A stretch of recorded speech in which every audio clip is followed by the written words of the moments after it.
Hello friends, welcome to my channel. ఈరోజు మా అబ్బాయి బర్త్డే, అందుకని ఈరోజు స్పెషల్గా సేమియా పాయసం చేశాను.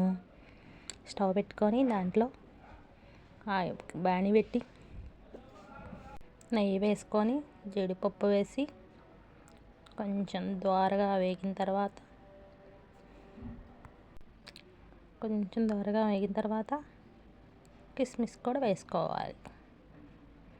స్టవ్ లో ఫ్లేమ్లో పెట్టుకోవాలి, మాడిపోతాయి లేకపోతే. కిస్మిస్ వేసుకొని భలేగా ఉన్నాయి చూడండి, భలే గొప్పుతున్నాయి, సూపర్గా ఉంటుంది అట్లాంటి. తర్వాత సేమియా వేసుకొని వేయించుకోవాలి, జాగ్రత్తగా వేయించుకోవాలి, మాడిపోతుంది. తర్వాత పాలు పొయ్యి మీద పెట్టాను, అందులో కాగిన తర్వాత సగ్గుబియ్యం వేసాను, అది మిస్ అయింది.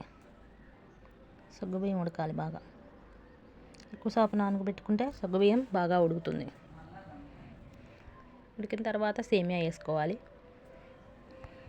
సేమియా కూడా మెత్తగా ఉడికిన వరకు తిప్పుతూ ఉండాలి.